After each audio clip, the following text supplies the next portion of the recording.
Give it a couple more minutes for folks to kind of trickle in.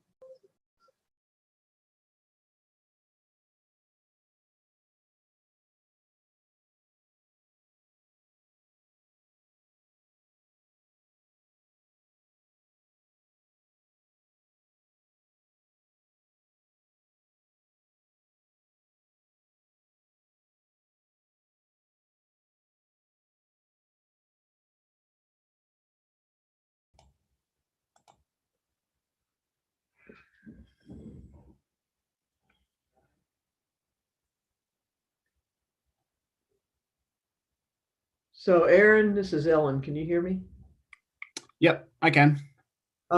I seem to be having lots of issues with Chrome this morning, and I think Zoom runs on Chrome, maybe. So beware.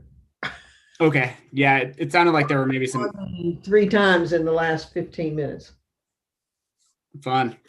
Yeah, it sounds like there's maybe some internet issues at the city too. So Well, that's probably all hand in glove together. yeah.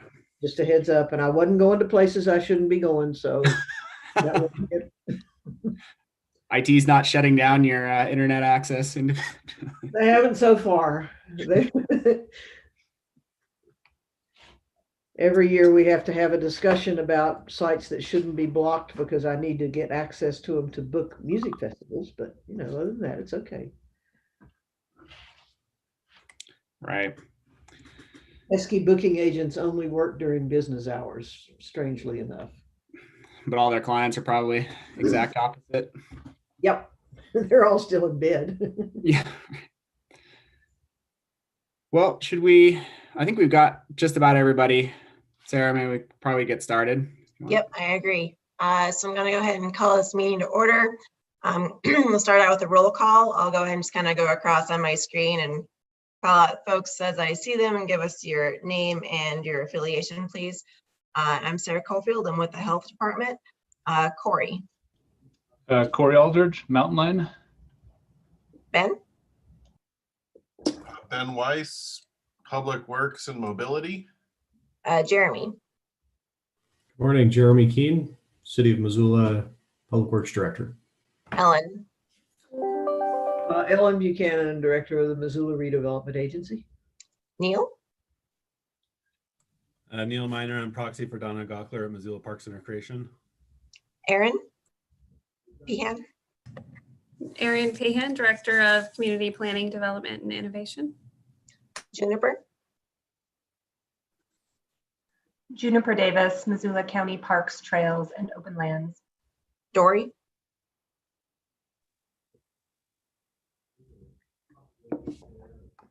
Dory, you took yourself off mute, but we can't hear you. No. Well, Dory Brownlow is here. I'm sorry, we can't hear you. Vicki. Hi, I'm Vicki Cernich with MDT, and I'm the proxy for Katie Potts. Jacqueline. Jacqueline Smith, MDT, Missoula District Pre-Construction Engineer. Tiffany. Tiffany Brander, Parking Services Director. All right, and then do we have any staff we missed or anybody who I didn't call out? John Sand with the MPO. Oh, sorry, John. Charlie Menifee with the MPO. Sarah, can you hear me now? Yep. There we go. Thank you. All right, and Aaron Wilson is here. Thank you so much. We're going to go ahead and move on to our approval of minutes. Can I get a motion for approving the minutes?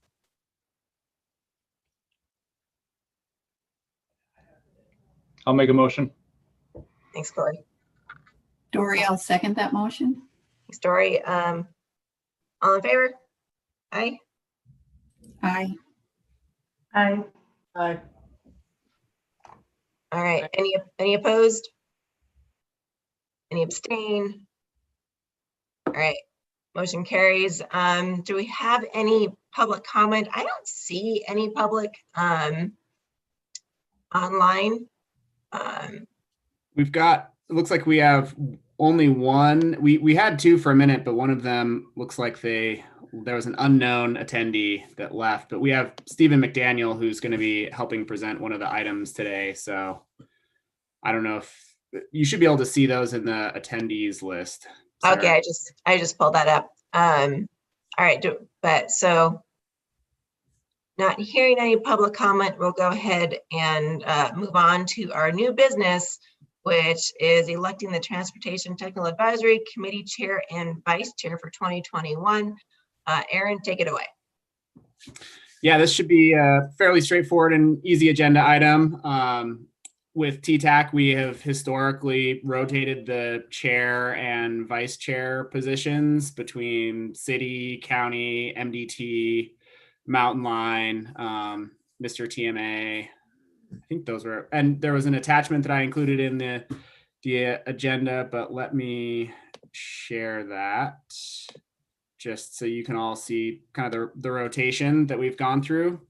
Can you all see the Yes. list of fast? Great. So we've kind of been going through this general standard rotation. If we keep that going, Jeremy as the vice chair would become the chair, and then for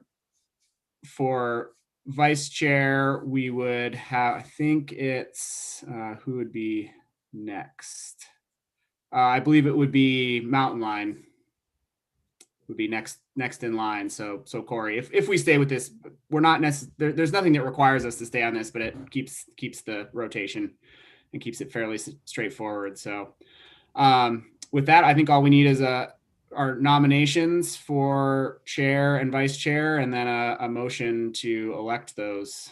And I would recommend doing the chair first and then vice chair. And then I think it would be the chair, transfer of chair. So Sarah, this would be your last agenda item. So I'll nominate, this is Ellen, I'll nominate Jeremy Keene as chair of TTAC. And I'll second that.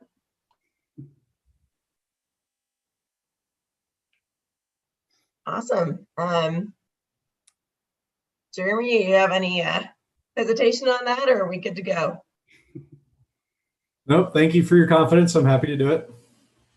All right, should we go ahead and make that a motion and second? Do we need a second motion after a nomination, or does that count as a motion? Now, I think we can move forward with that nomination and second. That's the motion. Yep. All right, awesome. Thank you so much. All in favor of Jeremy becoming the new chair, say aye. Aye. Aye.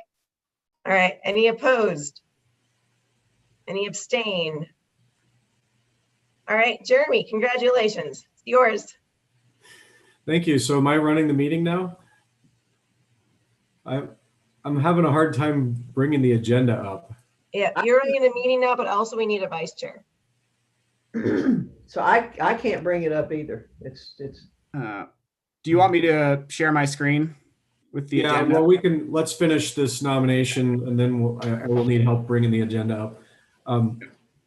Okay, so we're looking for nominations for a vice chair for TTAC.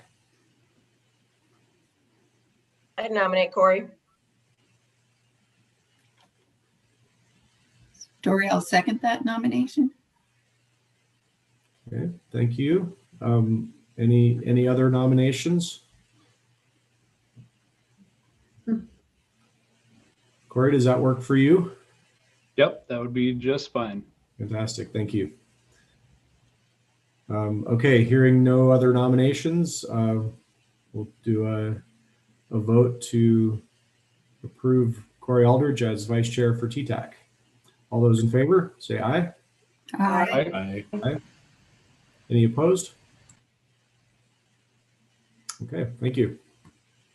Sarah, thank you for your work this year. Great job as chair. Thank you. It's a weird year. It's always a team effort, and I appreciate all the work you did. And Corey, I'll rely on you as well to help me. So, Jeremy, would it be helpful for me to pull the agenda up in between items? just so everyone Yeah, can see if we're. For some reason, I can't get it to load off of eScribe.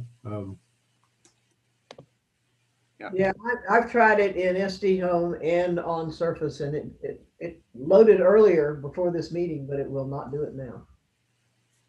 So I'm flying blind too. All right. Well, I will just share the agenda in between items so that we can follow along. And if anyone needs attachments, let us know and we can email those out too really quick to follow along. But hopefully we'll can adapt and manage this way. So yeah. That's great. Okay. So we're on to 4.2, review and approval of amendment number 3 to the 2020-2024 Transportation Improvement Program. Charlie. Awesome. Would you all like me to share my screen for this presentation? Go ahead and do so.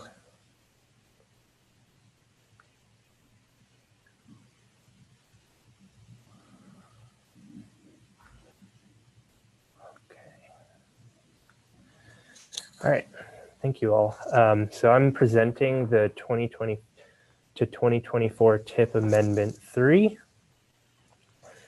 This amendment involves 2 additional projects from MDT, 12 significant price increase projects, and then 4 minor cost increase projects.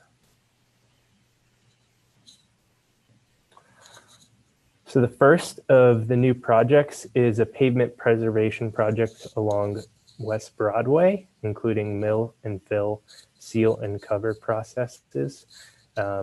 This is undergoing preliminary engineering in 2020 and then right-of-way and incidental construction.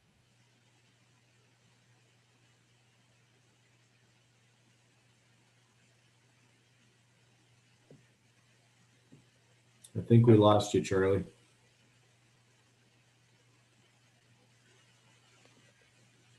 Maybe we'll give him a quick second to see if he can get back on. If not, I can jump in.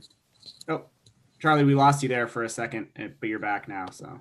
Okay. Sorry about that. We heard the project engineering. That was it. Okay. So the TIP details are preliminary engineering is to occur in 2020, right-of-way and incidental construction in 2023, and the construction timescales outside of the TIP timeframe, and the project total is just over $300,000. You all still with me? Awesome. So this is the project limits. It spans from the west side of the North Reserve interchange up towards the Y, or National Highway 474, or State Highway 474. The second of the new projects is a Russell Street lighting project, and this was introduced and requested due to pedestrian safety issues along North Reserve, and it spans from 39th Street to South Avenue. This project addresses long-range transportation project 407, which is aimed to improve pedestrian safety near the intersection of the YMCA on Russell Street in between Benton and Ernest Avenues. The preliminary engineering is set to occur in 2021, incidental construction and construction in 2024. And this project is almost $560,000. Here are the project limits. So we are getting now into the price increase projects that met the threshold for amendment approval as described in our public participation plan. So the first section is interstate maintenance projects, and there's 3 projects in this section. The first is Granite Creek Road and I-90. The project total increase is just over $330,000. The price was finalized in preliminary engineering, actually a reduction in price by $20,000, but the price was modified up in incidental construction and modified up in construction by over $350,000 for fiscal year 2020. The Missoula Bonner project, the price increase was over $1.25 million. The price was modified up in construction by $1.25 million as the year of construction was shifted back from 2021 to, or from 2022 to 2021. The Bonner Interchange project was modified up in construction by almost $500,000 as the project's construction phase was shifted back from 2022 to 2023, and that represents the project total increase in price. The next section, we only have one project in. It's the funding section of National Highways. It's Reserve Street. The price was finalized in preliminary engineering at around $25,000 for fiscal year 2020. It was modified up in incidental construction by almost $75,000 and construction by almost over $3 million in fiscal year 2020. And then construction was added to fiscal year 2021 for a total project increase of almost $3.3 million. So the STPX and STPS project increase was for Russell Street, Broadway Street to Idaho Street. This was added construction of over $400,000 in the fiscal year 2020, and that represents the total project projected increase. The National Highway Safety Improvement Project was State Freeway 169, Low Load East Missoula project. So this is a multi-segment project from my understanding. And the price increase for preliminary engineering was $3,000, and that was finalized in pre-2020 year. The modified up construction cost was over $50,000 in fiscal year 2020, and the total increase was over $55,000. The bridge program project increase was steel bridge rehab UPN 886. I think did I lose you all? I just got a notification of bad internet connection. Sorry about that. Project increase was $345,000 as a construction cost in 2021.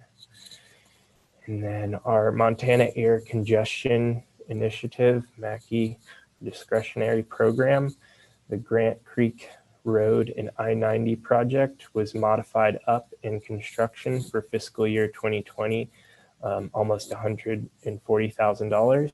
And then the West Broadway Street and Toole Avenue was modified in preliminary engineering, over $17,000 for fiscal year 2020, and modified in construction, over $80,000 for fiscal year 2022, based on the move from 2021 to fiscal year 2022.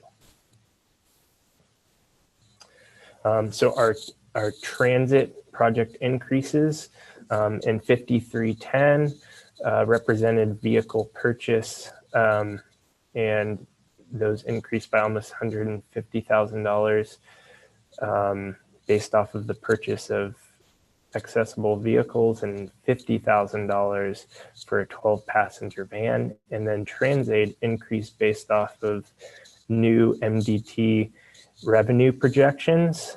So this increase was increased by over $66,000 for the fiscal years of the remaining segment of the TIP, but those could be altered as revenue is reprojected for those years.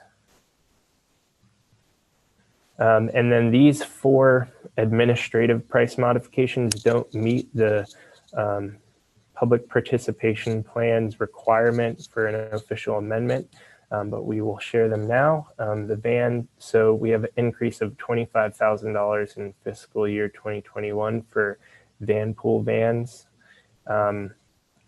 We have a program operation increase for 2020 and 2021 by almost $10,000 in National Highways, the north of DeSmet. I don't know what exactly that, how you say this project, UPN 5071. is increased by $200,000, and the Surface Transportation Program Urban, Russell Street, Idaho to Dakota, as this is a multi-source funded project in this section, was increased by over $100,000. Just as a quick background, as per requirement from our public participation plan, we sent out our 30-day notice to the Missoulian. So that will be running up until TPCC later this month on each Sunday. And then we have also provided materials on our website. As the MPO, we have two options for this amendment: to approve Amendment 3 or to not approve Amendment 3. And we recommend option 1 of these two options.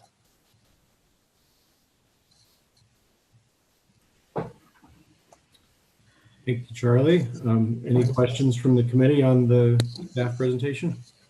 Yeah, I have a question. This is Ellen. Go ahead, Ellen. I can't pull my agenda up, so I can't look at detail. But in these price increases, I mean, they seem to be kind of all over the board. Some of them are projects that are moving from a future fiscal year back to a current fiscal year. Some of them are moving out. Some of them are probably change orders or field orders or something because they're projects that are under construction. Is there a pattern there? Are we getting any sense of what's going on at the bid table that's affecting this, or what, kind of what's the logic? And then second question, the bridge steel number, is that scattered over multiple bridges or is that one project?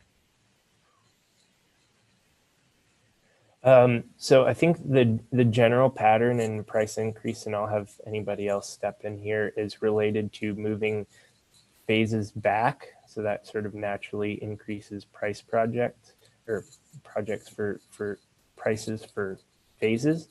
And I'll have somebody step in on the steel bridge and other segments of that question there.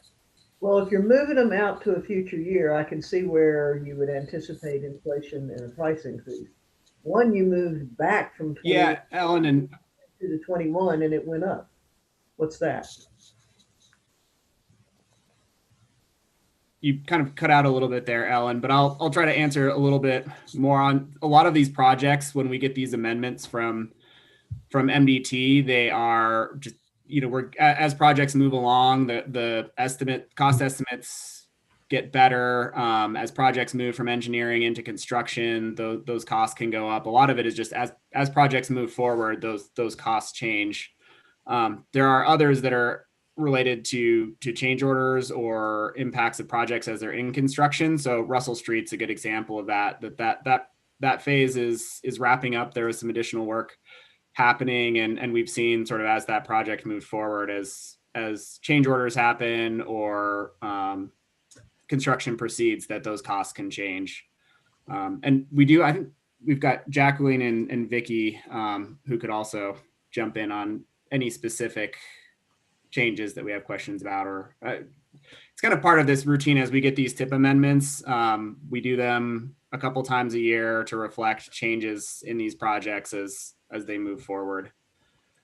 And this, I'm sorry, this is Vicky, and what to add to what Aaron just said,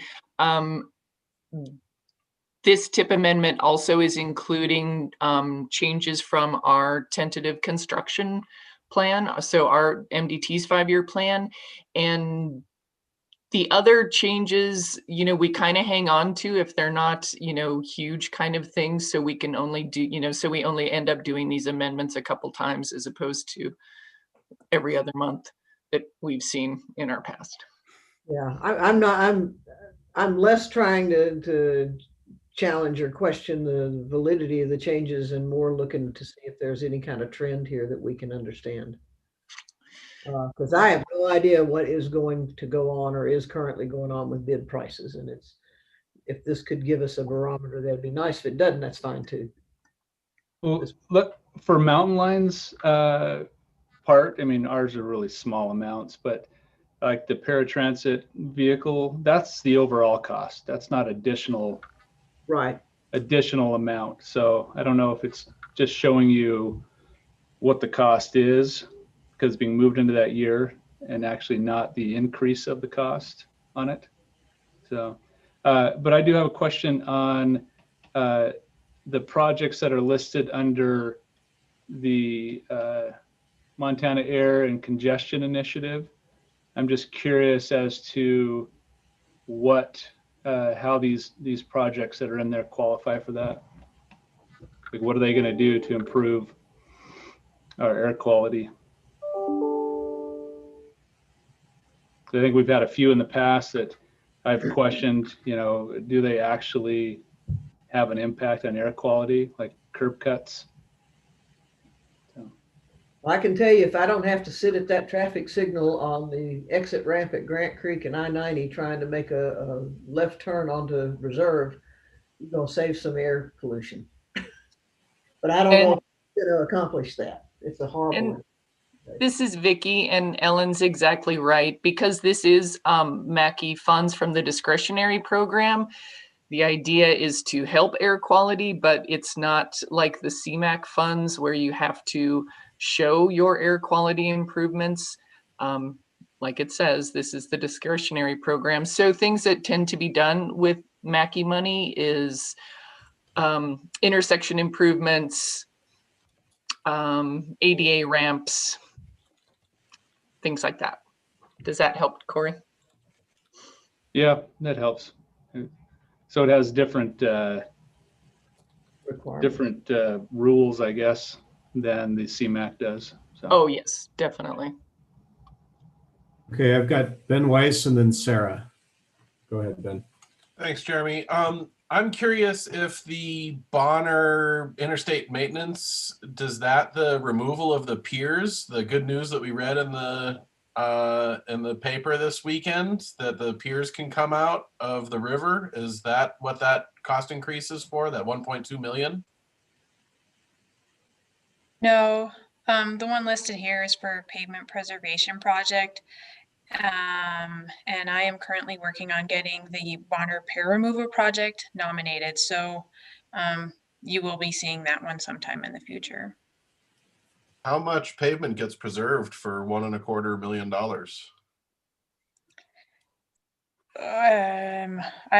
Give me a minute. I'll look up the limits of it.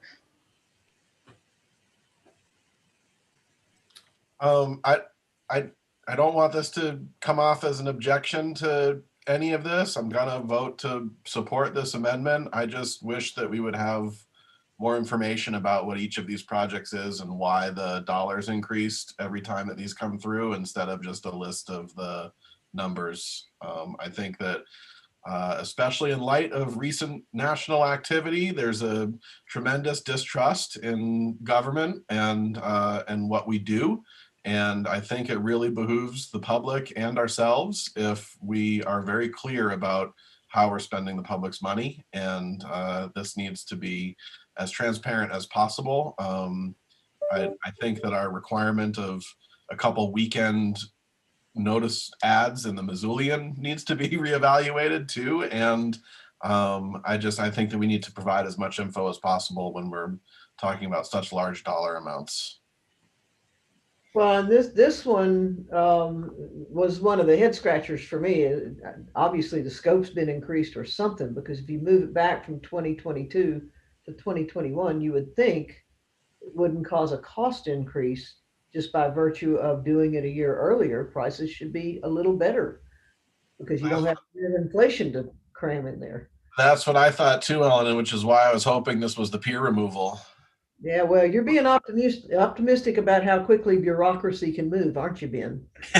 Well, keep in mind too that costs aren't just increasing because they're being moved a year. Those costs change based on the, as these projects move forward and we either get construction bids or change orders, or the scope of the project changes. I mean, there's a whole host of reasons, and I generally agree with Ben. I think the more detail we can have on these projects, the better.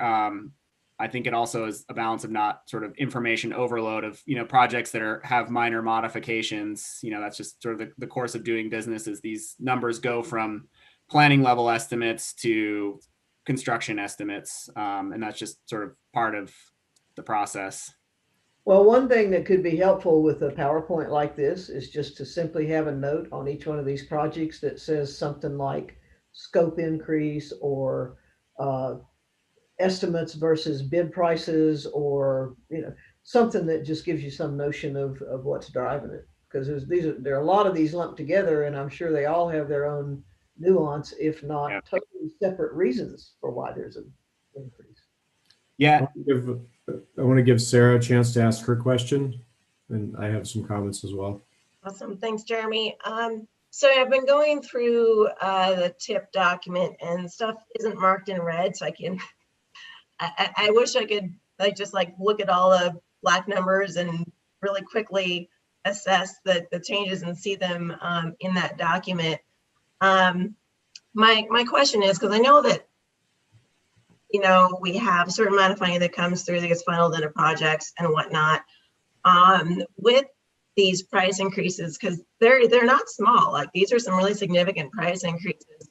Are we going to see other planned projects pushed further back or just not funded when we have to divert so much of the money that comes in to these price increases? Like are there projects we know of that aren't going to happen or are going to be pushed back more right now?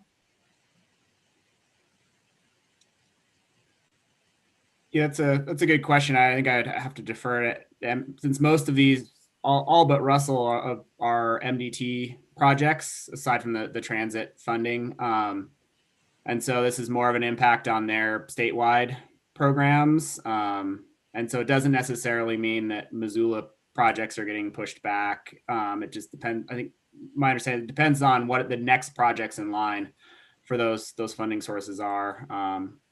But Vicki or Jacqueline, do you have any additional insight on that? Yeah, there can be adjustments made to projects after these, depending on, I guess, how much an increase occurs. There's a lot of intricacies to our funding. We get that highway funding bill. And Vicki could probably speak more to this. So we're running off of a lot of estimates, and we try and do our best estimates as we can, including funding that we're going to be getting besides the estimate of how much the projects are going to cost. So just trying to keep track of all of those and make sure everything, goes as planned. But Aaron mentioned earlier, and he's 100% right. When we do nominate our projects, they're rough estimates because we have no design and no survey that we're going off of. So they're big guesses. And as a design progresses, a project progresses, we get more detailed estimates, and we try and project how those estimates are going to fall out in the end. But it seems stuff always comes up, and bid prices, especially in certain areas, continue to increase. So it just kind of depends on the project and the program that it's in, whether other projects are going to get moved back or not. And it's not so much that one area is going to be impacted. It's depending on where the program funding is. It could be other bridge projects if it's in bridge funding, or other statewide safety projects or specific urban route projects. So it's really very project specific on what these increases are going to do to other projects. And then Ben, to answer your question, Missoula to Bonner is 4.5 miles. And Vicki, I don't know if you want to add anything. Nope, I think that's great, Jacqueline. I think you covered it all.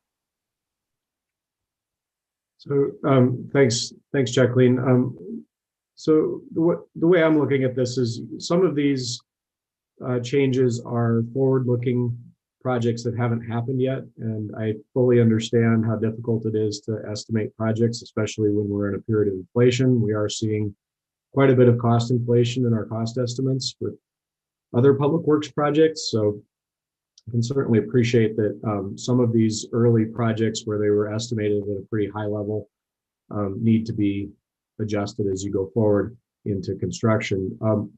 It looks to me like there's also a number of these projects that we are making corrections looking back. And I'm curious to know how that process works. Particularly like the Reserve Street project, which went up $3 million, and the Grant Creek I-90 project, which is tied to that, I think, had some fairly big increases. How are we looking at that in terms of the order of magnitude increase? And was that done at the time that the project was awarded, or were these change orders that happened during the project?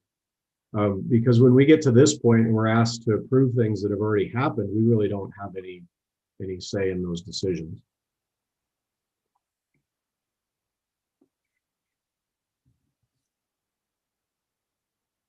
Yeah, well, I'm gonna pause and let Jacqueline and Vicky talk about the timing of those specific changes. I think one reminder, I guess, we've tried to have this conversation, and it gets a little bit murky in terms of the MPO's role in the TIP and how that relates to programming funding sources. So for the statewide federal funds, the MPO has an approval. It's basically like a yes or no role in that. But we don't necessarily have a role in programming those funds. So interstate maintenance, for example, is a state programmed funding source that has to go through the MPO for approval of how those funds are spent, and should be helping implement our long range plans. And there's coordination there. But as far as actually programming those funds, that happens at the state level or at the district level,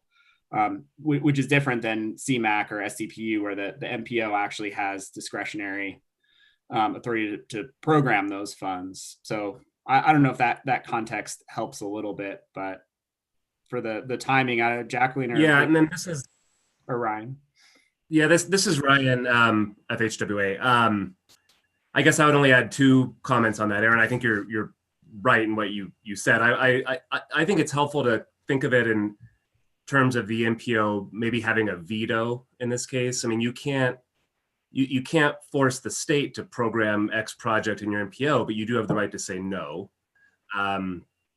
So I'd make that point. And the other point I'd make, and I think I dwelled on this a little bit when we did our whatever we called it a couple months ago, where we kind of talked about the MPO role. MDT is also part of the MPO. So I think I think it's helpful to keep that in mind too, that it isn't one or the other necessarily. The MDT is a constituent part of the MPO. So anyway, those 2 points. Thanks.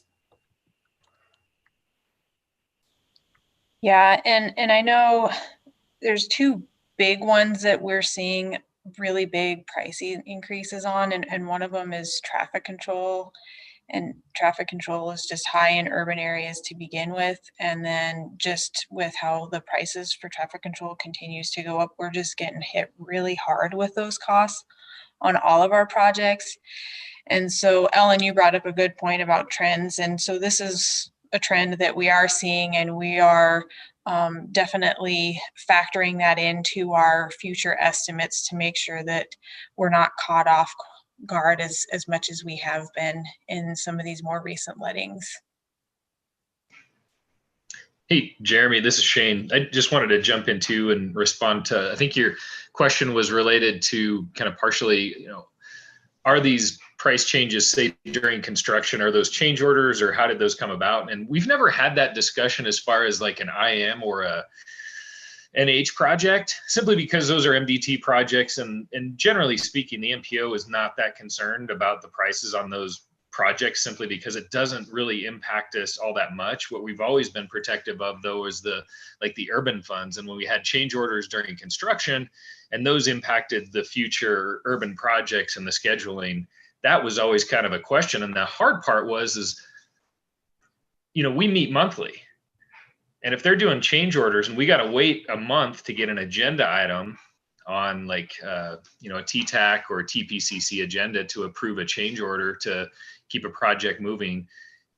It just doesn't happen that way. Work gets done, the change orders happen, and then we end up having to do tip amendments later on down the road.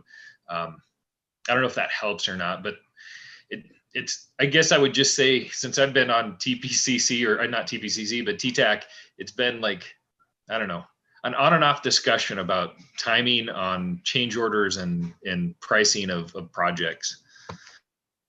Yeah. I'm struggling with this. I'm going to have a hard time supporting this because I don't feel like I have enough information, and I feel like we're being asked to just rubber stamp something that we didn't really have any input in. My question is, a project like Reserve Street, did we have a $3 million change order, or was that the original award? And if it was the original award, why wasn't that brought to TTAC when, prior to awarding the contract, if additional funding was needed?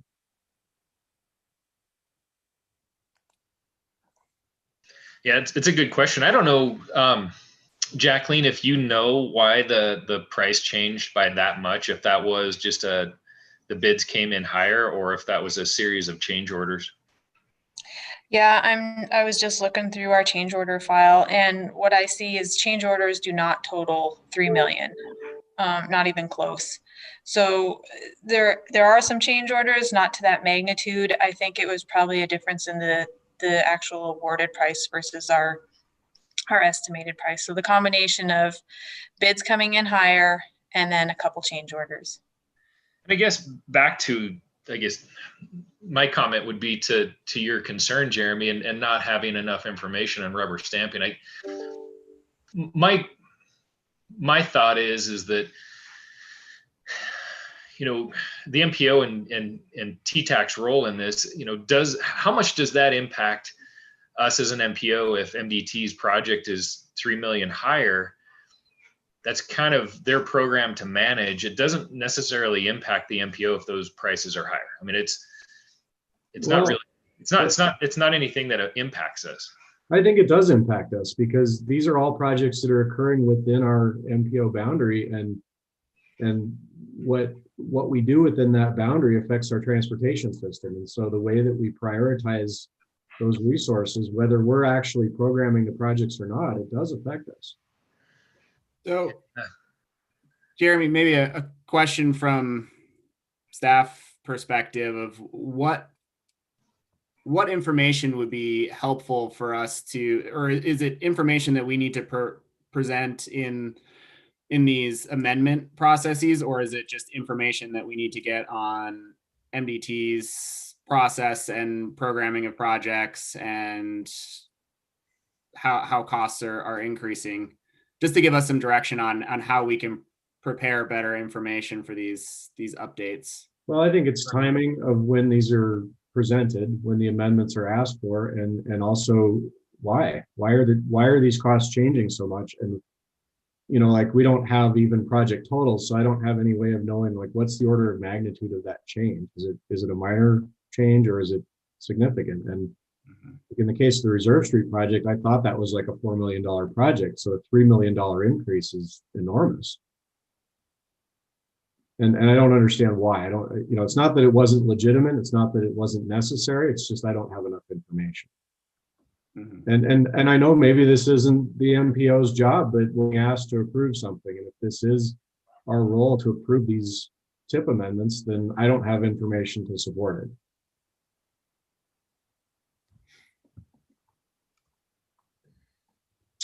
So I've got Ben and then Ellen. I just forgot to lower my hand before. I don't have anything new. Okay, thanks, Ben. Ellen, did you have something?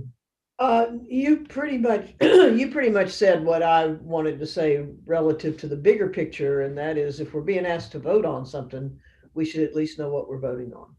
So some level of detail that's not here with this would be helpful to me if I'm going to vote it up or vote it down. And then just a follow-up question to a few minutes ago, discussion about traffic control costs. Is that a trend you're seeing statewide, or is that more unique to Missoula? What's the pattern there? Statewide. Okay, thank you. Aaron, are any of these projects like critical that something happens this month, or is it something that can be tabled and we could get more information and vote on it next month? Well, since these are all MDT managed projects that are changing, I think that would be a question for MDT folks on the call.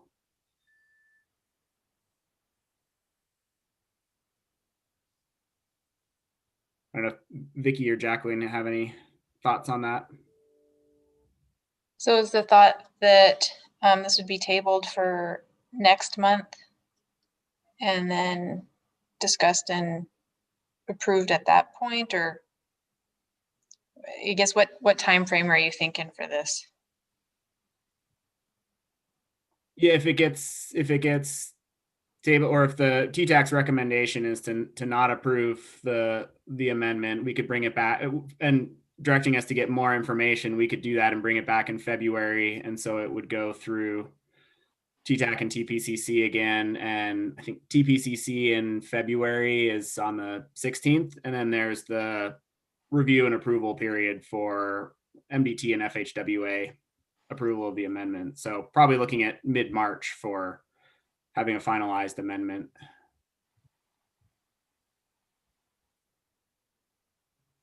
I think as far as the only new project that's in here, it's the HSIP project, the lighting on Russell. And by the sounds of it, that construction isn't moving forward anytime soon. So it would just be PE and they'd be waiting on. What about that Missoula to Bonner, I guess the one that's right on the screen now? That one's fiscal year 2021. What's the let date on that one, Jacqueline? Give me a minute. I guess, Vicky, we've got the Transportation Commission coming up, and I'm gonna still look into your question, Shane. Is there anything that's on the February commission agenda that would be impacted by this? That is a good question. I haven't looked at the agenda lately, but I'll double check right now. When And do they- also, oh, I'm sorry. When does the commission meet? February 17th, is that right, Jacqueline? Yeah, it's sometime in February, and I guess the more concerning part for me and why I'm asking about the commission meeting is because they don't meet monthly. And it takes several months to get on their agenda. So, I mean, if we impact something there, it's not just a month delay in project delivery, it's several months. And I just wanted to do a quick blurt to something that Jeremy said about not seeing project totals. In the actual physical tip, you'll have totals and, you'll be able to see percent breakouts and stuff, like the federal percentage and state and local. And so it is really there. And I apologize if that was part of our attachments today. I'm not able to bring that up. Yeah, and that was kind of one of the points I was making. I do have that attachment open. And the changes aren't in red. I can't. Which I'm having a hard time parsing out what's different from what was in the previously approved tip. Yeah, sorry, that would be on us for not having those marked in red. So I think the question at this point is, do we want to, I'm looking for a motion if we want to go ahead and vote on this, or do we want to table this and come back to it next month? So I'm just gonna chime in real quick. Missoula to Bonner is planned for a March 2021 letting. And I would move that we adopt the tip amendment number 3 as presented. I don't want to delay MDT's work on account of we're nervous on a rubber stamp, and we'll look to staff to do a more detailed job of sharing information next time.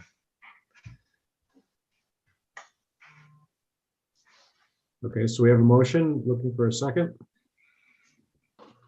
This is Chad, I'd second. Thanks, Chad. Okay, any additional discussion? This is Ellen. It might be helpful if we knew if some of these projects were really time sensitive. I mean, I don't know how deep into this group, the level of. And I didn't really mean to open Pandora's box. I just didn't have the information when I asked the initial question. But if there are projects that are truly time sensitive, what is the possibility of getting more in-depth information to TTAC, having a call meeting between now and when TPCC would meet, and keep at least those projects on schedule? Because there are a lot of projects on this list. And I think that's one of the issues, is just the sheer magnitude with not a whole lot of detail. And I personally don't think that board members or committee members should have to go digging into multiple documents to understand what this item means, or how it fits into the bigger context. It's easy enough to just kind of put that in there. Or add red to the tip. Yeah.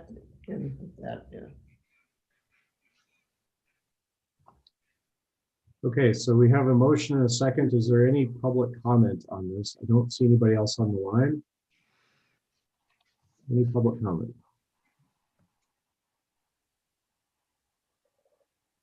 Hearing none. Any further discussion? We'll leave that up for a minute. Thanks, Sarah. I guess I just want to again vocalize support for more information in the future on these things. I feel like this is not the first time that we've had this conversation about not seeing enough for amendments specifically. And I just, yeah, it seems like we need to, if we're being asked to spend this much money, we need to be able to see how exactly it's being spent. Yeah, we can continue to work with MDT on making sure we have more detail for these updates, and we'll include that in the presentations.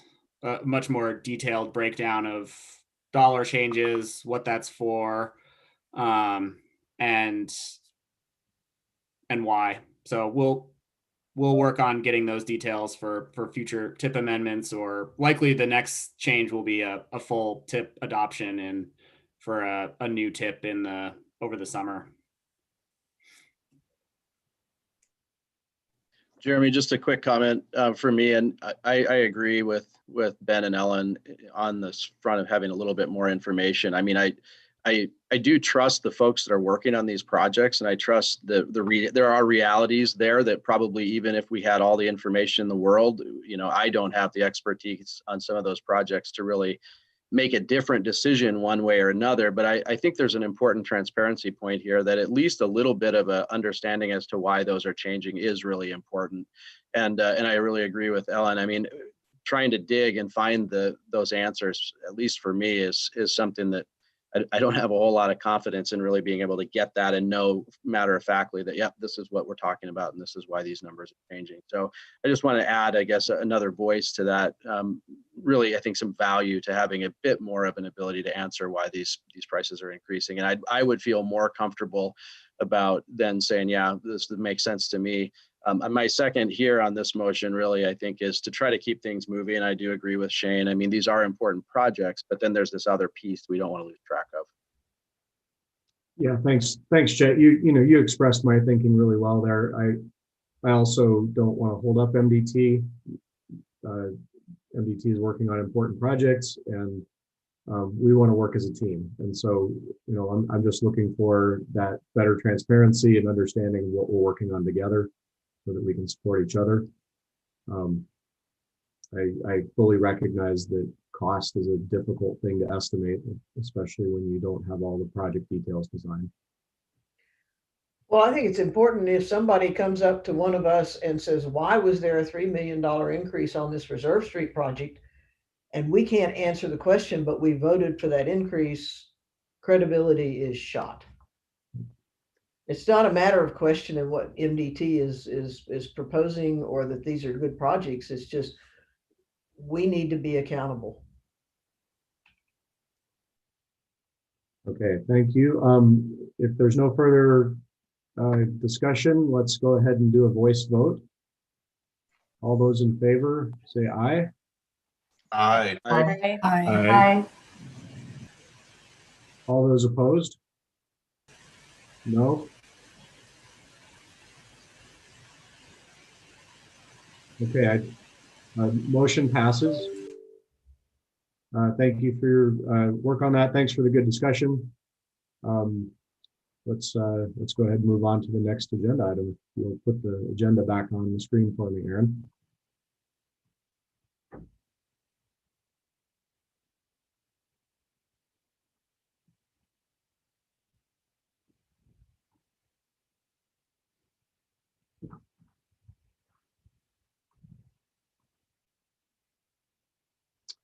Okay, 4.3 is a request to remove Sussex Avenue between South Avenue and Stevens Avenue from the urban system.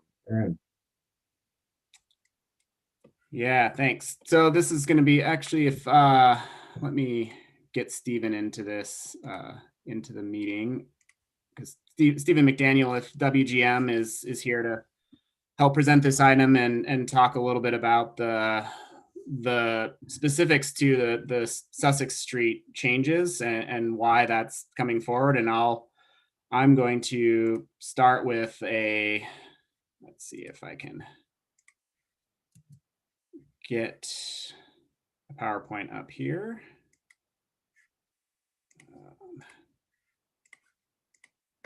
All right, can everyone see slideshow? So I'm gonna do a little bit of an overview of the urban route designation, just a little bit of the background info, just so we don't talk a lot about the urban system in these meetings, and it's important background for this action when it finally comes to a point of TTAC making a recommendation. So I will start with that overview, but really what I want to talk about is what the urban system is, how we make changes to the urban system, and then how that relates to the current request on Sussex Street that Stephen's going to talk in a little bit more detail on. So urban system, these are the routes that are designated on the urban system are eligible for federal aid. They're part of the federal aid system. Typically, they're the collectors and arterials in Missoula. And you can see here, this is a map of all of the federal aid or the urban system routes. So it includes things like Broadway and Reserve, Russell, Brooks, some of our smaller collector streets or minor arterials like Arthur and South Avenue. So there's a network. These are all, every MPO has urban routes. There are also urban routes outside of urbanized areas. But generally this is the system that we're working with. So what an urban route designation means, and this is pretty high level, and if there are more detailed questions, I'm certainly not my area of expertise, all of the fine details of the urban system, but essentially they're projects that are on an urban route are eligible for federal aid. Anytime we're making changes to those routes, they require system impacts analysis to make sure that the urban system is still functioning the way that it should. And any changes to the urban system are required to go through the Transportation Commission. They are designated with the authority to approve or modify changes to those urban routes. And so any change that impacts an urban route, so if we're doing a project that's on the urban system, those changes require Transportation Commission approval. And then it also affects our need for having maintenance agreements for different types of improvements on the urban system. Part of that is dependent on who owns the right of way, but essentially there are state-owned urban routes and there are locally owned urban routes. They're not all MDT's roads. Some of our local streets are part of that urban system as well. So there's a process for making changes to the urban system. It starts with MPO review and recommendation for those changes. Not every request comes from the MPO. Some of them start with MDT, or do an update every 10 years during the census or after the census. So the last change to our urban system was back in 2012 that it made a number of adjustments. And I'll talk about a few of those. And then it goes to review and approval by the Transportation Commission. There's a little bit of an intermediate step if there's analysis that MDT requires for that Transportation Commission, like if we're changing routes, and this relates to the next point, looking at the functional classification. So if we're adding a route, street to the urban system, there may be a need to do a functional classification analysis to make sure we get that road appropriately classified. So there's a number of ways that we can make changes. We could do specific locations, or we can look sort of region wide at all of the potential changes we need to make. And I guess there's something to think about how we want, as we're going through this presentation and thinking about how we want to make changes. Are we comfortable making sort of one-off spot changes? Do we want to look at system-wide changes? Since it's been 8 years or so since the last update. So those are sort of two different ways to look at the urban system and MPO's role in requesting changes. So the current request that we're going to talk a little bit about is related to the Brooks South Russell interchange and improvements that were made there back in, I think it was 2005, that improvement to improve the flow of traffic through that intersection.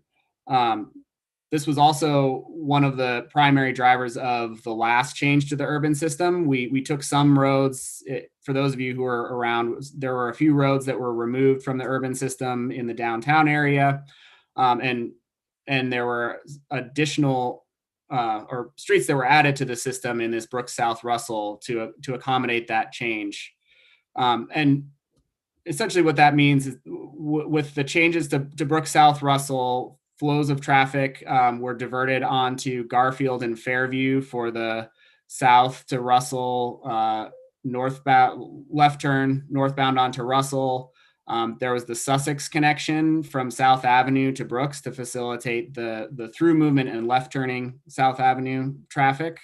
And so that was a new connection added onto the urban system. And then South Avenue was essentially the only movements there were right turns from Russell onto South and right turns from Russell. So essentially really only allowing the right turning movements onto South Avenue, but through movements were diverted onto Sussex and then onto Fairview and Russell. So general overview, there's a lot more details there, but this is sort of related to the request that we have today. And so I wanted everyone to have that background that there were changes made to the urban system to accommodate this project a number of years ago. The other piece related to this in background that is worth considering is that federal funds were used for this project. We use congestion mitigation and air quality funds to help construct this. And so we want to be aware of that, and as we're considering changes to the system, making sure that we're not making changes that negatively affect our air quality in the future. So now as I turn it over to Stephen to talk about this specific request, but sort of what we have to consider here is what to do with Sussex Avenue, essentially from South to Brooks, to potentially accommodate a right-of-way vacation of this diagonal section through this block that was previously owned by the school district, and how that is going to affect the urban system. So I'll let Stephen talk about the project that they have working on, and then we'll come back to sort of what our decision space is. So Stephen, if you want to jump in. Yeah, thanks, Aaron. Just pulling up my screen share here real quick.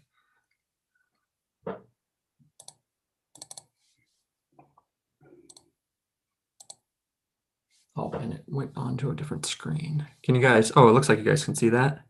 Yeah. Okay. Sorry about that. Yeah, so thanks, Aaron, for the introduction and kind of overview of the area and the urban route systems that we've been working together on for about a month now. I want to kind of introduce the project and its location. So we've been working with a kind of a development group on the 900 block of South Avenue over a couple years. It originated in 2018. Actually, Jeremy kind of started the idea a while back, and then when he left, Jeff Smith and myself stepped in to help guide the project. The site location is 900 South Avenue, kind of highlighted right there. Aaron already kind of described it and described the urban route connectivity through there. This is this cut through of Sussex that goes from South Avenue up to. Stephen, we're just seeing your introduction, your first slide. Oh, okay. Let me see if I can.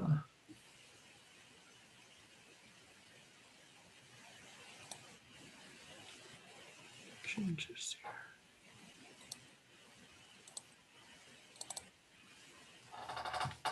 Okay, now do you see the site location slide? Yes, we can see that now. Thanks. Okay. Let's see if I can get this thing moving along. Okay, sorry about that, everyone. So from what I was saying, we're working on the 900 block of South Avenue highlighted here. Aaron already explained that this cut through was built with the Brook South Russell project, and it's on the urban system. The block in question is in kind of the heart of Midtown Missoula.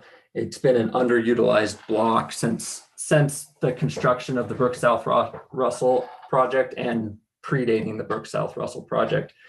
Some of the goals of why we want to vacate that right of way, and really the whole question of what we're doing here is we want to pull this street off the urban system so that we can vacate the right of way and increase the utility of the site. So if you're looking at it in today's configuration, you've got the cut through that I think everyone's familiar with. And what that does is it really creates two separate parcels. And these blue squares are, when we were looking at it, are really the functional developable land when she's talking about buildings and parking. If we can remove the cut through, then we increase the utility of the site substantially. So those are kind of the goals of what we're looking at. What we've done to date, project concepts, dating back to the fall and winter of 2018. We met with the developers, we met with the fairgrounds and some city officials and talked about the concept. And coming out of that conversation, they said, we got direction to kind of look at it from a high level feasibility of what moving the transportation system would do. So we did that, kind of the fall of 2019, worked with the developers, kind of came up with project costs, intersection operations, intersection sizing, came up with some impacts and then proceeded into a neighborhood outreach. So met with multiple landowners, met with the county fairgrounds, met with the schools, all the local adjacent landowners. Then went into initial conversations with the city and MRA. So Ellen's seen this, Jeremy's seen these concepts, Aaron in recent conversations has seen it, and got feedback on the concept that I'm going to present in just a little bit. And they basically directed us and said, well, this is all a really great idea and a potential great project and could facilitate city goals of infill moving forward. But at the end of the day, that Sussex cut through and this project is an MDT in MDT's court. So talk to MDT and then come back to us. So what we did is we asked MDT to do an initial review of the concept, to to check if there was any, non-starters with the concept that we provided. They came back and they didn't have any non-starters, but they had a couple steps outlined on what we need to do. And that's, prepare a formal TIS, which we were prepared to do and we're working on right now. Pulling this Sussex cut through off of the MDT system is one of the steps. And then after that, we need to do some air quality reviews, which I'm working with Aaron and the MPO to do right now. So in this timeline, we're right here in the MDT urban system change, trying to get it off the system. And then at the same time, we're preparing to submit a right-of-way vacation application to the city and move those two along concurrently. One item to bear in mind is that the MDT urban, this has to be pulled off the system before council can act on any right-of-way vacation decision. So that's why we're getting this in front of you now, so that we can proceed and hopefully work through design development this summer. With the feasibility study, what we landed on was a roundabout, a single lane urban roundabout at the intersection of Stevens and South, and then a stop controlled intersection at Stevens and Sussex. And then reviewing the turning movements of what was built back in 2005, a WB50 would be your design vehicle at this intersection. That's kind of shown right here. And then a WB67 would be the control that could still maneuver through the intersection, but would take up more than their own lane. Kind of touching back again on the neighborhood outreach, when we spoke with MCPS, the county fairgrounds, the local adjacent landowners, they all had positive feedbacks and thought that this would, the concept presented would provide better access and safer traffic movements to their properties. So this is the concept that we've come up with. We would be closing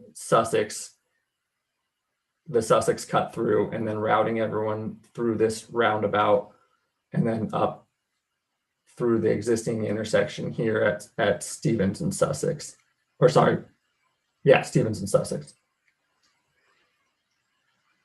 What this does, come in some of the safety considerations, the school really liked this because they route buses southbound on Stevens, and being able to use a roundabout rather than having to navigate a stop controlled intersection is going to increase safety for them. We've sized the roundabout in such a way that large trucks can still access the fairgrounds, and knowing that, this will, if this isn't directly on the urban system, if we don't get Stevens on the urban system, it'll still, provide that connection from South Avenue up to Brooks. So we wanted to provide that ability for larger trucks to get through there while still trying to create a compact urban roundabout. So that's what we've that's the concept and some of the background of what we're looking for. Next steps, we're working on a traffic impact study for the city and MDT review right now. Hopefully we're talking about removing the Sussex cut through from MDT urban system right now. That obviously needs TTAC, TPCC approval, and then it goes to MDT for their review. There's kind of a 30-day review for MDT, and then they need to put it on the commission agenda for public review, which is another 30 days, and then they would need to act on that at the Transportation Commission. This requires air quality review, which is currently working with Aaron and the MPO to perform that.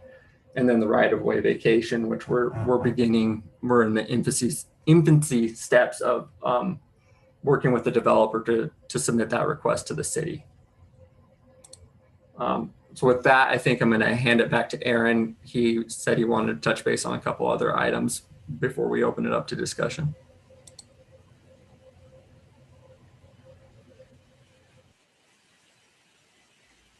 Yeah, thanks. So let me share my screen again here really quick. Just wanted to wrap up with kind of an overview of, because this is a little bit of a new process or something that TTAC hasn't really, or even TPCC doesn't consider a lot, and thinking through or wanting to get some feedback on process and what information TTAC and TPCC would want as we go into making these decisions, especially related to a specific location. And so, there's as I mentioned, there's the question of looking at individual locations like this and what do we do at this specific location versus looking at a sort of a system-wide approach to changes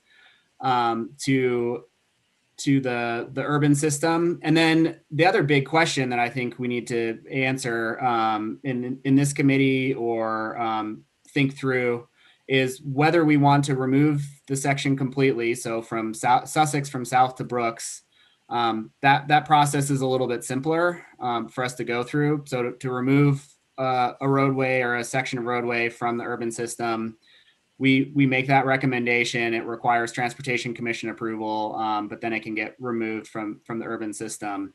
The other option is to change the location. So in this instance, that might be moving that cut through Sussex piece to Stevens. So you would have South Stevens, Sussex would be the changed route. That is a little bit more involved. As I was talking about earlier, when you're making changes to the system or adding a new segment to the urban system, in this case, that one block of Stevens, that there's a little bit of analysis for a functional classification. So MDT would have to do that. And then it also requires an amendment to the map, which requires FHWA approval and the signature. So that's an added step to the process. So not that it's a high bar to clear. I think that's something we could easily do. It just takes a little bit longer. The other questions that I have for all of you are thinking about review criteria and what information is necessary or should we bring back to present to be able for TTAC to be able to make this kind of decision. And then related to that, thinking about process, how do we want those changes to be initiated? Can it come from a developer? Should it come from the city? And then thinking about the timing related to things like a city right-of-way vacation. How does TTAC and TPCC want to structure their decision in relation to those other steps that are going to be required? And then any other input that you have on this process, because it is a little bit new. The steps are fairly simple, but getting some ideas from all of you on what you need to make those decisions and what kind of process you think these should go through. So our next steps, we plan to bring this back, I think, in February for, or depending on your thoughts and input now, for a potential action. And so we could bring back that additional info or process steps. Once it's approved by TTAC and TPCC, it will go to MDT and the Transportation Commission for approval. And then related to that is the city process. So there's the right-of-way vacation is not the MPO's decision to make. That would be a city decision because this is a locally owned route. And so the city has to make that right-of-way vacation, but they can't vacate the right-of-way until it's off the urban system. And so there's the MPO's action technically has to get approved first, but City Council's action also doesn't affect, so there's a relationship between those two decisions, but they're not driving each other. So the MPO can't dictate that the city vacate the right of way, and the city can't dictate that the MPO remove it from the urban system. And so these two decisions have to be made in tandem, but sort of independent of each other, or in relation. They're not tied to each other necessarily, other than the vacation can't happen unless it's removed from the urban system. So I think those are kind of my initial questions. Happy to hear initial feedback or thoughts from the committee as this project moves forward. Okay, thanks, Aaron. Thanks, Stephen. I have a couple of comments, and then I've got Ellen, Sarah, and Corey. So City Public Works looked at this, and we wrote a letter of support. We're in support of the idea of relocating that diagonal street if it can be made to work with traffic functions, and if the developer can bring a substantial project to that block, which we think has really been underutilized for a long time. So we're interested in the idea. I think there's a whole other discussion about does this belong on the urban system or not. That is good for this committee to talk about. For me, the question is, what are the benefits of having it on the urban system and what are the benefits of not having it on the system? I think that having these routes on the urban system gives us access to funding, and we've seen that used on projects like 5th, 6th, where we got a substantial pavement preservation project done through this funding because it was on the urban system. And I think that was a huge benefit. It's a great project. That street really looks great now. The reality is there's a lot more streets than we have funding for. And so a lot of these urban routes are not going to see funding. And it adds another layer of coordination that's required to do projects like this. So working with MDT and the Transportation Commission is cumbersome in some cases, maybe is not something MDT is interested in spending a lot of time on either. So does it make sense, for some of these routes to just be under local jurisdiction and decision making? So that's kind of my perspective on it. I'm going to go ahead and go to Ellen. Thanks. Couple of comments and a question. MRA has been involved in discussions around this project, I think, from its inception, and staff anyway. It hadn't been to the board, but staff is very supportive of the redevelopment of this block. It's pretty much wasted property right in the middle of a viable and really transforming urban renewal district. So, given the considerations that we need to make, we are hopeful that it will move forward. One filter is we move forward and look at how we want to deal from a process standpoint or a policy standpoint with respect to streets being on or off of the urban system. One of the filters that we could look at is whether or not those streets are in an urban renewal district where there might be other funding sources that could be brought to the table, as opposed to projects that are totally dependent on federal filtered through the state urban funds or gas tax or whatever. So just an observation there. But my question is, what happens, and this is counterintuitive to me, but what happens if the air quality analysis shows that this modification adversely impacts the air quality gains that we made with the Brooks South Russell configuration? Does that mean the project's dead in the water or it has to be redesigned? It almost seems like that piece of it, if it's that important, and I don't know whether it is or not, is that if that analysis is that important to being able to make decisions about doing this project at all? Yeah, I mean, I think it is really critical to answer that question. We need to be really cognizant of our air quality maintenance in this region. I mean, we can potentially lose funding if we're not maintaining our air quality. And so that is a huge priority. That said, just looking at this location, it's really because we're not reversing the full Brooks South Russell project. We're just looking at one small leg of that route that I wouldn't anticipate it to have huge impacts. But like Stephen said, we're working on doing that modeling and trying to get a sense of what the effects of the change would be on the system. I wouldn't anticipate it to be hugely significant. But you're right, that needs to happen before we make a decision on this project. Thanks. Yeah.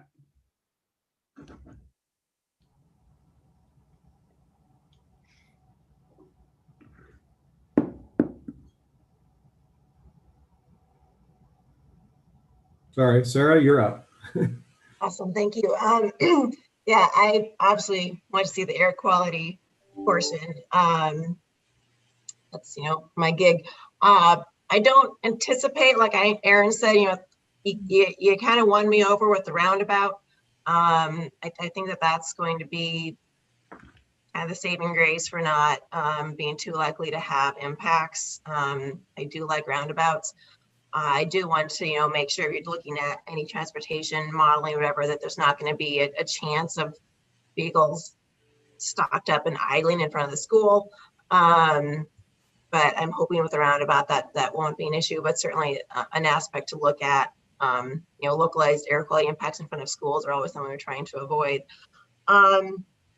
I am curious who is going to pay for the roundabout. It sounds like you have a developer lined up who's pushing this project along. Is that developer going to pay for this entire project? I want to know what is the funding source for this, because they aren't cheap. Any traffic project is not cheap. And so I would really like to hear what the plan is for paying for it.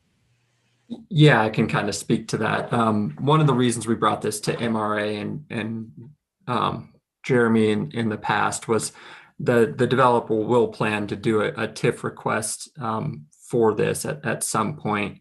They've been running their models, and based on what they think the tax revenue of a development of their size, they think it'll be a 6-year-ish payback to the urban renewal district. And I'm sure we're going to get more into those conversations with Ellen in the future, but that is the plan right now, is to be looking for a TIF request on the public infrastructure of this. Okay, I've got Corey and then Vicky. Yeah, I don't recall hearing about this before, or Mountain Line being asked about how it would impact us or affect us, but we have about 80 to 100 buses that go through there a day. And until I know more information and can really review, I would be adamantly against this. So. Okay, sorry about that, Corey. We did present this concept and talk about it when we met with you guys about the bus stop in front of the new fairgrounds building. So if we didn't talk about this concept enough, I apologize, and I can schedule a meeting to review this with you and talk about your guys' movements and how they would be affected. That would be fantastic. And I think that's a key part of going through this process, thinking about, Corey, directly related to that, one of the criteria that we've been thinking about in these is impacts to transit. And is there not only a funding piece of that, but any potential changes to the roadway, making sure that Mountain Line is involved and that we're not adversely going to impact transit. So. Okay, Vicky. And this doesn't have, it kind of has something to do with the project at hand, but I do just want to blurt right now, and I might be opening a can of worms that I don't have the answers for, but MDT has put together a citywide maintenance agreement that cities can sign for urban routes that are locally maintained. And it pretty much takes MDT out of the approval process for things, and off you go. So that extra level would go away. Thanks for mentioning that, Vicky. I've been working on that committee that's been good. Working on that agreement, and that will be enormously helpful to us because it'll just really streamline that process of getting things approved within, particularly in those city-owned urban routes.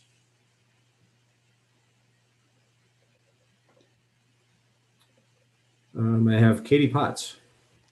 Thanks, Jeremy. This is Katie. I just wanted to add on to what Vicky was mentioning with the citywide maintenance agreement. And I'm sure you're aware, Jeremy, we do have them ready. So if at any point in time you want all of the materials for you at city staff to review and see if it is something that you want to sign on to, just let Vicky and I know, and we can initiate that process. And then just a reminder for everybody else on the call today, if you were to sign that agreement, like Vicky mentioned, it would take away pretty much most of MDT's role. I think the only time we would have any review, we would be involved in a review is if it intersected a state maintained route. So if you were doing like an intersection project with an NH route, for instance, MDT would still have some level of review there, but your, to Ellen's point about federal funds being available, you would still have access to those UPP funds then, but still having some autonomy on what you do to your roadways. So if I understand right, though, a project like this where we're proposing to relocate or vacate a street, would still require a higher level action than just what that new maintenance agreement allows. Correct, it would, because here we're talking about removing from that system. Yeah. Thank you. Okay, I have unknown. Is that you, Shane? For some reason it is. One question, I guess, for Vicky and Katie. It sounds like that's an option for cities. What about counties? Because we have urban routes through the county, and I would love to be able to have an agreement that allows us to have some freedom too. It is absolutely an option for counties. And if you are interested, email me. Awesome. Thanks, Vicky. So I know we're at time, and so I don't want to belabor this too much more, and we'll bring this back in February. But just kind of a final, is everyone comfortable with how this is proceeding? Is there any sort of final feedback on how we consider this particular instance of removing or changing the urban system related to Sussex as we bring this forward for potential action in February? Barring the conversations with Mountain Line, is there any more information that you guys would like to see in February for this project specifically?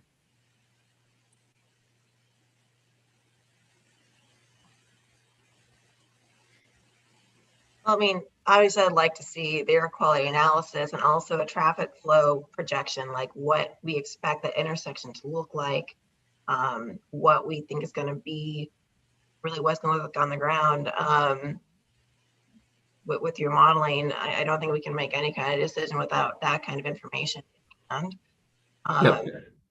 I just hope that since the developer is getting TIF funds for potentially and free land from the vacation of the right-of-way, that they're kicking in a fair chunk.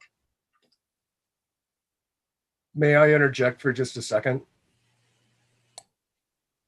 Sure, go ahead, Dave. And then I've got Ellen and Ben after that. Thanks. I just want to talk a little bit about the modeling. So toward Mountain Line, I totally understand that Route 1 follows that route right now.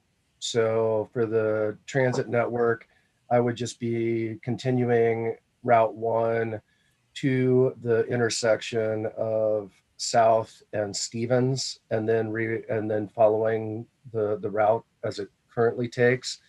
Because there's a roundabout at Stevens and South, I don't foresee any kind of VMT increase, any kind of high level air quality problems for the modeling, but I'll be taking care of that, and I'll provide it out as soon as I can.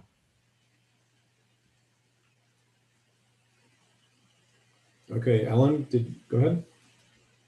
Yeah, I just wanted to comment that, you know, if we want to create or establish some sort of process for how we deal with streets that are on the urban route that we may want to take off or do some swaps on, I would hope that we won't hold this project up while we debate that, and that we could, you know, move forward if the air quality analysis and all of the traffic modeling pans out, that we could move this forward. It's a pretty important project for that district, and that district has the clock ticking. It's one that has a terminus, unlike some of the others that can still be extended.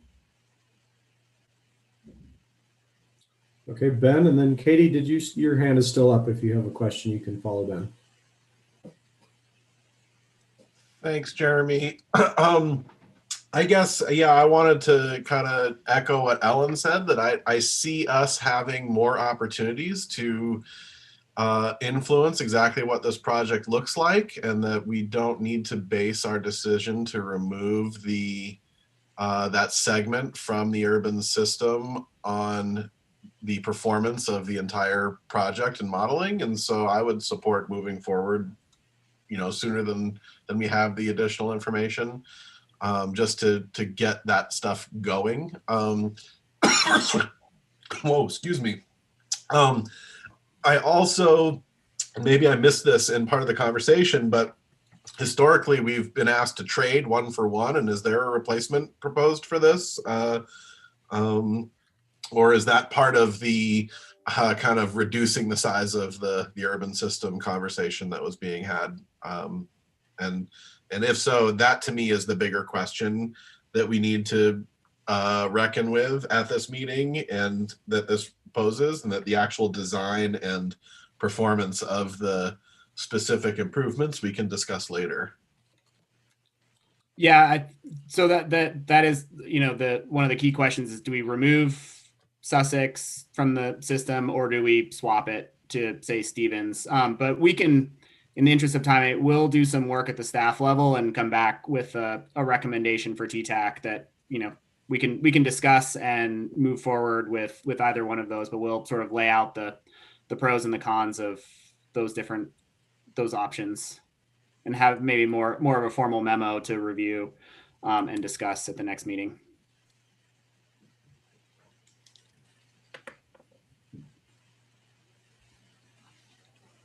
Jeremy, my hand raised was a inability to use Zoom. Sorry about that. Thanks, Katie. Me too. I couldn't put your hand down, so I wasn't sure. Okay, thanks for the good discussion. We're a little bit over. We have one final agenda item. Are folks willing to tackle that, or do we want to push it to the next meeting? Just for reference, Jeremy, that it's not a particularly time sensitive item. It's more of an update. So that's an easy one to push out if in the interest of time and being respectful of people's, I'm sure, packed schedules. Okay, thanks, Aaron. Why don't we plan to do that next month? That's the update on the PL fund distribution formulas. Do we have any old business? Before you move on, I'm going to jump off, Jeremy. I just wanted to say thanks everyone for your time and consideration on the project, and I appreciate your input and guidance moving forward. Great, Stephen. Thank you. Okay, we don't have any old business on the agenda. Any announcements or closing comments?